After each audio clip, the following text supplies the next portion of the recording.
Salut à tous, très heureux de vous retrouver pour cette petite vidéo de preview de la série entre les Dallas Mavericks et les Los Angeles Clippers. On va faire un espèce de scouting report. En fait, c'est ça la magie d'Internet en 2021, c'est qu'on peut avoir accès finalement aux mêmes données statistiques et informatives sur les équipes pour essayer d'établir les rapports de force et comprendre un petit peu les enjeux de cette série et surtout comment les victoires vont vraisemblablement se dessiner et quels sont les points à surveiller pour les deux équipes. La petite preview, donc entre les Mavericks qui ont fini 5e dans la conférence Ouest et les Clippers qui ont joué la position, on va dire ça comme ça, et ont fini 4e du côté toujours de l'Ouest. 4 au 5e, ça promet toujours des séries de folie et c'est d'autant plus intéressant qu'on a un rematch. On a la vengeance, le retour de la série de la saison passée qui avait été déjà, elle, complètement folle avec des orgies offensives dans tous les sens. Il y a eu un 154 à 111 quand même dans le match 5. Et puis des matchs d'anthologie, des buzzer beaters, Doncic la légende, et au final les Clippers qui s'étaient imposés au forceps, mais les Mavericks avaient bien résisté. Voyons ce qu'il en sera de cette série en 2021. Ce qui est intéressant, et c'est pour ça que je veux vous en parler, c'est que les deux équipes arrivent lancées à pleine vitesse dans ces playoffs. Ça, ce sont les bilans, ce sont les net ratings, donc le différentiel qualité d'attaque, qualité de défense, après le All-Star Game, donc sur la deuxième moitié, on va dire grosso modo, de la saison. Et c'est toujours intéressant d'analyser quelle est la dynamique des équipes en arrivant en playoff, parce que ça donne un élan, si vous voulez. Et eh bien, ce petit jeu-là, et les Clippers et les Mavericks sont sur une très très bonne dynamique. 23 victoires, 11 défaites pour les Clippers. Et encore, on va dire, il y a les deux derniers matchs où les défaites sont plus ou moins données, sont plus ou moins abandonnées. Mais toujours est-il qu'on a le troisième meilleur net rating versus le sixième. Donc on a deux des meilleures équipes de la deuxième moitié de saison qui s'affrontent au premier tour. Ça va être évidemment passionnant une nouvelle fois, mais quels sont justement les rapports de force, les oppositions, les points observés? Eh bien, passons tout de suite au vif du sujet. Vous avez en noir à gauche l'attaque des Dallas Mavericks, à droite en bleu la défense des Clippers, et vous avez comme ça les rapports de force. Et la première chose qu'on observe, eh bien, c'est que les qualités de pick and roll de Dallas vont vraisemblablement être mises en avant face aux qualités de défense du pick and roll des Clippers qui sont assez dégradées, puisqu'on a la troisième meilleure attaque sur le pick and roll porteur de balle. Donc c'est quand le porteur de balle se crée son propre panier, versus la plus mauvaise défense du pick and roll porteur de balle. On reviendra un petit peu plus tard sur le pourquoi du comment les Clippers sont aussi mauvais sur la défense du pick and roll. Et évidemment, on a une équipe de Dallas qui est catapultée sur les séquences de pick and roll par l'intermédiaire de Luka Doncic, vous aurez compris, qui représente pratiquement la moitié des séquences de pick and roll porteur de balle de cette équipe de Dallas, et il a des niveaux d'efficacité qui sont absolument excellents sur ce compartiment-là. Il est très bien secondé aussi par Jalen Brunson qui apporte énormément d'efficacité lui aussi dans ses séquences de pick and roll, et c'est vraiment spectaculaire pour Luka, fils de son père, parce qu'il y a à la fois de la quantité, c'est à la fois il en fait beaucoup, et à la fois de la qualité, il en fait beaucoup, et il a une très belle réussite, une très belle efficacité dans ces séquences de pick and roll. Et vous le savez, le pick and roll en NBA, c'est un peu l'unité de base, c'est un peu là que tout commence sur le terrain, sur attaque placée. Donc c'est toujours important d'avoir comme point de départ des séquences de pick and roll qui sont efficaces. Et là où c'est encore plus un casse-tête pour les équipes qui affrontent Dallas, c'est que quelle que soit finalement la réaction de la défense, et quel que soit finalement le choix que fait Luka The Don en attaque, il est dans la même insolence. C'est-à-dire que regardez, quand la défense passe au-dessus de l'écran, il est excellent. Quand elle passe en dessous de l'écran, elle est excellente. Et quand il change, c'est bien aussi.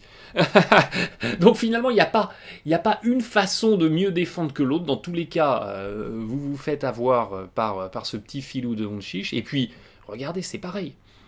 Si aux sorties de l'écran, il fait une petite élévation, un petit tir en suspension en sortie de dribble, il est très bon.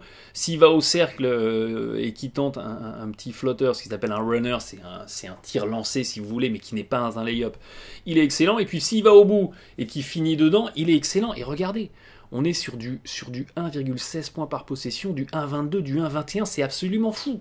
C'est des rendements absolument fous. Dites-vous que la moyenne NBA de la saison, on est à 1,10 points par possession ou 1,11 points par possession. Donc on fait beaucoup mieux que la moyenne en NBA. Donc ultra efficacité de Doncic sur le pick and roll. Son petit péché mignon, ça peut être éventuellement les pertes de balles. Ça peut être éventuellement les pertes de balles, mais quand il ne perd pas la balle, il est évidemment en excellence. Donc ça va être un casse-tête défensif pour les Clippers, d'autant plus qu'il y a le pick and roll et ce que j'appelle toutes ces terminaisons. C'est-à-dire que Doncic crée pour lui, il va marquer ses points, c'est une chose, mais si la défense est trop focalisée sur lui, eh bien on va trouver la passe de renversement et on a un coéquipier qui sanctionne. Et regardez, quand on regarde un petit peu les dérivés d'attaque du pick and roll de Dallas, eh bien on se rend compte qu'en gros, dans la moitié des cas, il joue pour lui, et il est excellent, c'est ce qu'on a vu, et dans l'autre moitié, eh bien il va chercher la passe. Et soit on va trouver le poseur de l'écran qui ouvre, et c'est généralement Porzingis ou Maxi Kleber, et ils ouvrent non pas au cercle, mais ils ouvrent en s'écartant à 3 points, ce qu'on appelle du pick and pop. Et là, on a des rendements qui sont également excellents.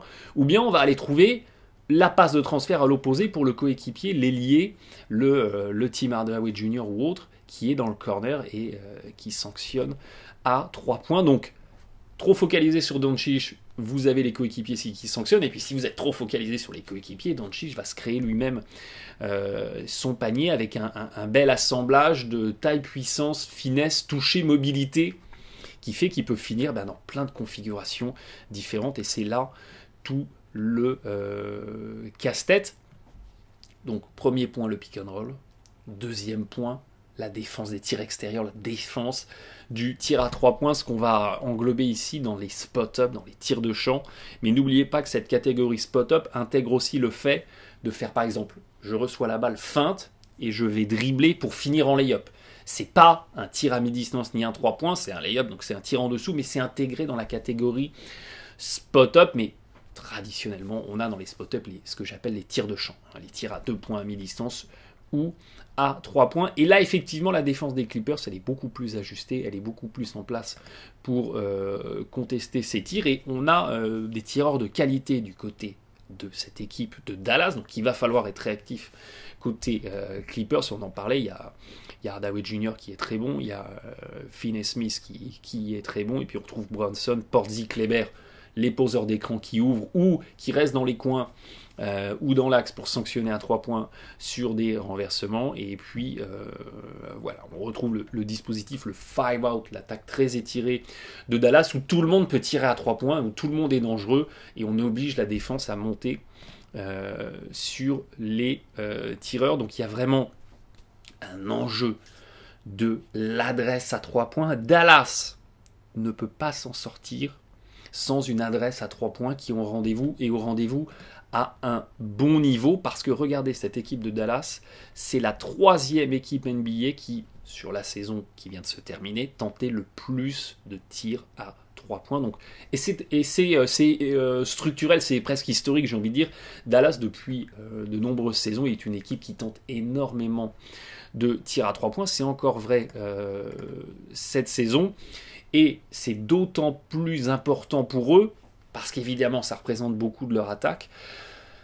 Et forcément, c'est le revers de la médaille, c'est vivre et mourir avec le tir à 3 points, parce que regardez, dans les victoires, ils sont en moyenne à 39%, et dans les défaites, on tombe à 32%. Donc la question de l'adresse à 3 points est absolument primordiale dans le scénario de victoire de cette équipe de Dallas. Alors c'est vrai, c'est absolument vrai pour de plus en plus d'équipes NBA, mais c'est vraiment marqué pour cette équipe de Dallas. Et regardez, le schéma, il est assez simple, il est assez lisible. Le début de saison de Dallas a été très très très compliqué. Regardez en décembre, regardez en janvier, l'adresse à 3 points n'est absolument pas au rendez-vous, le bilan est catastrophique. Et en février, comme par hasard, on retrouve un peu d'adresse, on est à 39%, On fait 8 victoires, 4 défaites. En mars, pareil, on est à 38, on fait 9-5.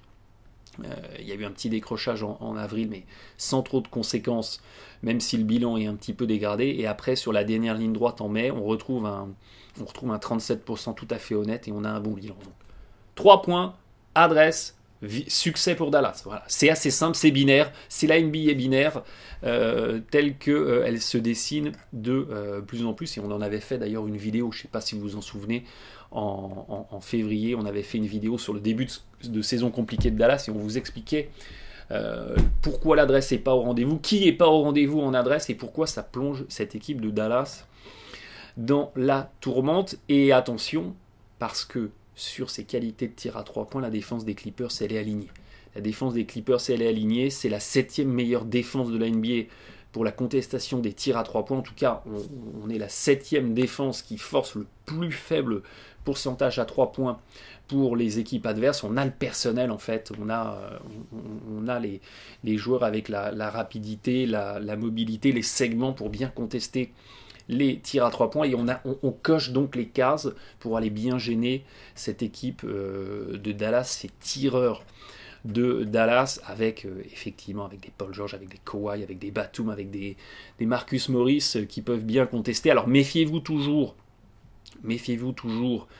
ça ce sont les play types défensifs sur les tirs de champ, sur les spot-up. Méfiez-vous toujours de ces play types défensifs ramenés à un individu.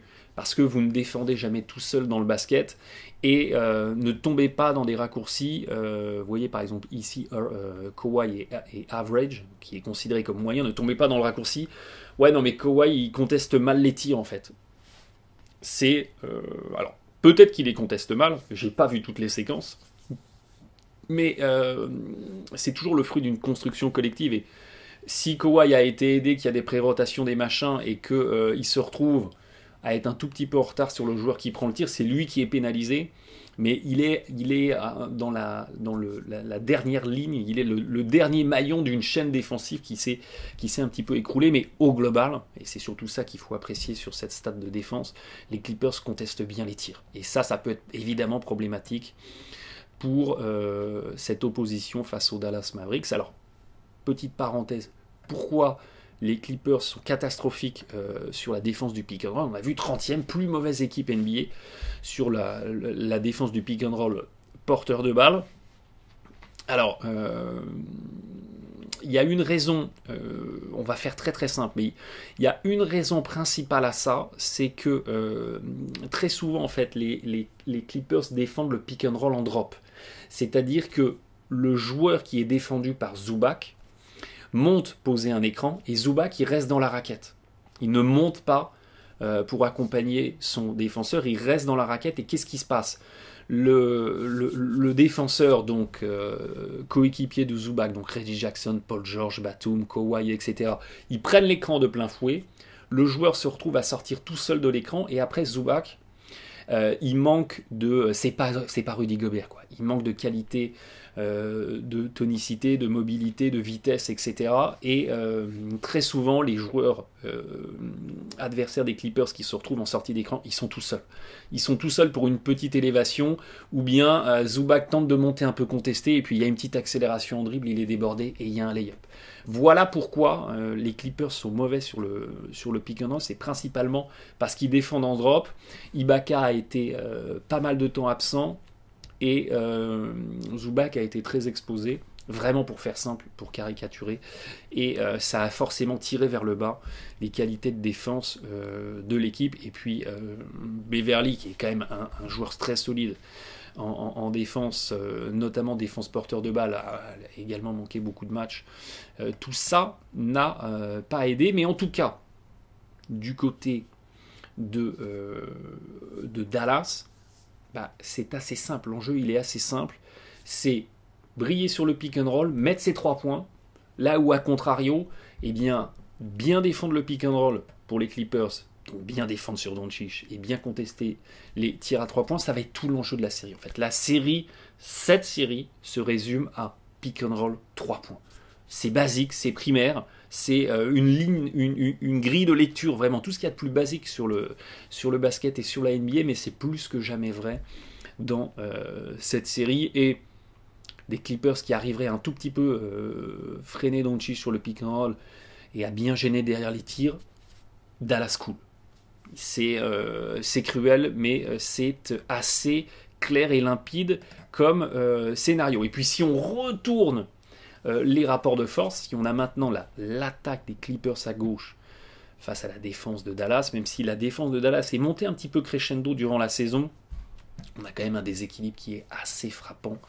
Avec, c'est pareil, deux axes majeurs, les tirs de champ, le pick and roll, où il y a sur le papier une domination Clippers qui est vraiment très très très marquée et qui peut énormément exposer la défense de Dallas, avec, eh bien, en initiateur sur le pick and roll porteur de balle, des Paul George, des Kawhi, qui peuvent faire des dégâts considérables en auto-création. C'est presque quelque part de l'isolation. Je sors de l'écran et je déclenche à 3 points, ou je sors de l'écran et je drive pour aller finir dedans. On a pareil des niveaux de réussite, des niveaux d'efficacité absolument insolents. Donc on a deux catalyseurs sur le pick and roll, et si on va neutraliser ces deux catalyseurs, eh bien on a derrière une armada absolument folle de joueurs qui peuvent sanctionner sur les tirs de champ. Et honnêtement, je n'avais jamais vu ça.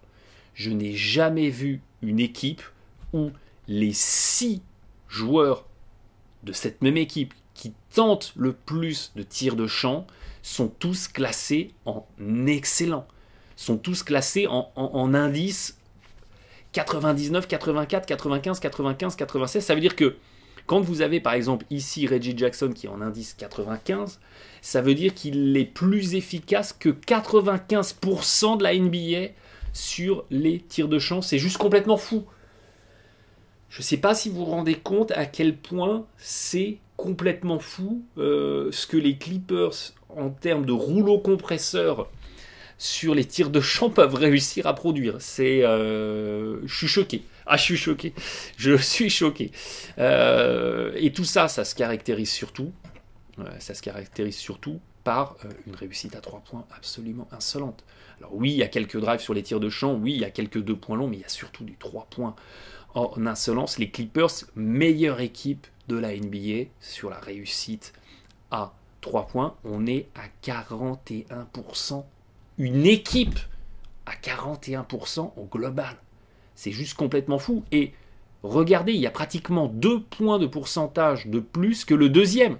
Alors qu'entre le deuxième, troisième et quatrième, et même cinquième, on se tient dans un mouchoir. Donc c'est vous dire à quel point les Clippers, ils sont un temps d'avance que le reste de la NBA sur la réussite à 3 points. Et évidemment, cette réussite absolument insolente à 3 points, elle catalyse l'attaque.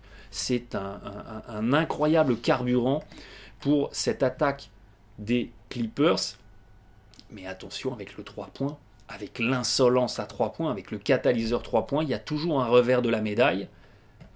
C'est que les Clippers, un petit peu comme Dallas, ils sont ultra dépendants de l'adresse à 3 points pour s'imposer. Et ultra dépendants à des niveaux absolument hors normes. C'est-à-dire que regardez, dans les victoires, les Clippers, ils sont à 44% de réussite à 3 points en moyenne. C'est juste fou. C'est juste fou d'être en équipe à 44% en moyenne dans les victoires. Ça veut dire qu'il y a des matchs où ils vont tutoyer les 50%, sans aucun problème. Et regardez à contrario le grand écart colossal dans les défaites, où il y a pratiquement 8 points de pourcentage entre victoire et défaite sur la réussite à 3 points. Et là où c'est plus inquiétant, c'est que 36%, c'est un bon pourcentage. 36% à 3 points, c'est pratiquement la moyenne NBA. Ça veut dire que quand les Clippers, ils sont à un niveau moyen à 3 points, ça ne suffit pas pour s'imposer. Les Clippers, ils ont besoin d'être en excellence à 3 points. Moyen, ça ne suffit pas. Donc on est vraiment dans un scénario de conditions à l'insolence à 3 points. Alors, c'est leur standard. Il n'y a pas de souci là-dessus. Mais ne serait-ce qu'être moyen, ça peut ne pas être suffisant à surveiller. Ça, c'est vraiment un sujet à surveiller de très très près. Et On est évidemment, encore une fois, dans un enjeu du côté de la défense de Dallas, de neutralisation et de défense du pick and roll, parce que tout va partir de là. Tout va partir de Paul George Kawhi sur le pick and roll. Si on n'arrive pas à les contenir, ils vont s'ouvrir des brèches dans la raquette. Dallas va devoir venir aider. Et on va retrouver des tireurs à 3 points des Clippers tout seul. Donc il faut essayer de tenir sur le pick and roll. Et c'est vrai que la défense de Dallas sur le pick and roll, c'est pas ça, quoi. Il n'y a pas vraiment... on pourrait penser que Finney-Smith, que Richardson pourrait être un petit peu de ceux-là qui peuvent tenir un petit peu sur le pick and roll. Eh bien non, au global, malheureusement, personne n'arrive à tirer son épingle du jeu. Je ne serais pas surpris de voir peut-être Dallas tenter un petit peu plus de zone qu'en saison régulière. On sait que Carlisle, il n'est pas du tout réticent à l'usage de la zone, pour essayer un petit peu de compenser, d'avoir quelque chose peut-être de plus compact, d'avoir des joueurs qui ont moins de distance à parcourir pour venir aider, ce qui permet peut-être de revenir un petit peu plus facilement sur les tireurs à 3 points. Tout sera à surveiller, mais voilà, tout va commencer par le pick and roll, et à ce sujet, la défense de Dallas peut être un petit peu inégale. Donc ça va être fascinant, et cette série, elle aura vraiment valeur de test pour les Clippers. Je m'explique, dans la vidéo précédente, où je vous expliquais que ces playoffs pouvaient être complètement fous, je vous expliquais notamment que les Clippers faisaient partie de ces équipes qui cochent les cases pour être champion, parce qu'on est top 10 attaque, on est top 10 défense. Et vous savez que dans l'histoire de la NBA, il est très très rare d'avoir eu un champion qui n'était pas et à la fois top 10 attaque et à la fois top 10 défense. Je vous renvoie à la vidéo qu'on a fait juste avant celle-là, où on revenait là-dessus. Donc les Clippers, ils cochent toutes les cases. Donc c'est un prétendant au titre légitime. L'adversaire du jour, Dallas, il est complètement à la portée de Los Angeles, et sur le papier, je répète une nouvelle fois, sur le papier, en théorie, les Clippers, ils sont largement favoris. Ok, ils contestent bien les tirs, ils peuvent bien gêner sur le pick and roll. Derrière, la défense de Dallas face à l'espèce d'armada offensive des Clippers ne devrait pas pouvoir faire grand-chose. Donc sur le papier, les Clippers devraient rouleau compressé les Mavs. Je suis désolé pour les fans de Dallas, mais c'est en tout cas ce que théoriquement il ressort des données qu'on a pu compiler, du scouting report. Donc là, je vous dis où ça aura valeur de test pour les Clippers, c'est-à-dire que des Clippers qui se retrouveraient en difficulté à éliminer Dallas, comme la saison passée, qui seraient poussés en 6 matchs, ou pire en 7 matchs, bah, ça serait un très mauvais indicateur. Ça veut dire que un mismatch, une opposition, je vais y arriver, une affiche qui est a priori favorable pour eux sur le papier, ils n'arriveraient pas à concrétiser. Donc imaginez ce qui risquerait de se passer face à une équipe où les rapports de force sont beaucoup moins favorables, sont beaucoup moins à l'avantage de Los Angeles. Donc ça va être vraiment intéressant à analyser. Les Clippers qui triompheraient facilement des Mavs serait un excellent message et serait vraiment la preuve que cette équipe, elle peut aller au bout, qu'elle a vraiment, avec les arrivées de Rondo, avec la maturation du groupe, avec Ibaka qui n'était pas là la saison passée, qui peut effectivement amener du 5-out parce qu'il peut sanctionner un 3 points, amener un petit peu de rebond, amener un petit peu plus de contrôle de la raquette, ce qui a manqué la saison passée. Ça serait vraiment intéressant, donc ça a vraiment valeur de test. Ça a vraiment valeur de test. Et regardez, la saison passée, les Clippers, finalement, c'est pareil. On leur avait promis une série facile face à Dallas. Ils sont poussés en 6. Et puis derrière, eh bien, ils se sont lamentablement échoués sur les Denver Nuggets. On a bien vu que ce test qui n'avait pas été passé au premier tour s'est retraduit par un échec au deuxième. Ça va être la même chose cette saison. Donc ça va être vraiment fascinant. Sur le papier, elle est clairement favori, à confirmer maintenant. Une puissance collective à affirmer, parce que, une nouvelle fois, c'est là où on réécrit finalement, tout se réécrit. 2020 est en train de se réécrire sur 2021, parce que regardez, Kawhi et Paul George, ils ont manqué 20 matchs. Ibaka a manqué une trentaine de matchs. Beverly a manqué la moitié des matchs. Et finalement, la colonne vertébrale de l'équipe, en tout cas les joueurs qui, quand ils sont sur le terrain, font partie des plus impactants. Donc ce quatuor Beverly, Paul George, Lena, Ibaka, ce qui est vraiment la colonne vertébrale, la clé de voûte sur laquelle les Clippers pourraient s'appuyer, eh bien, ce noyau dur-là n'a joué que 19 matchs ensemble, 276 minutes. C'est rien du tout. C'est absolument rien du tout. Alors, quand ils ont été ensemble sur le terrain, ça a cartonné. Hein.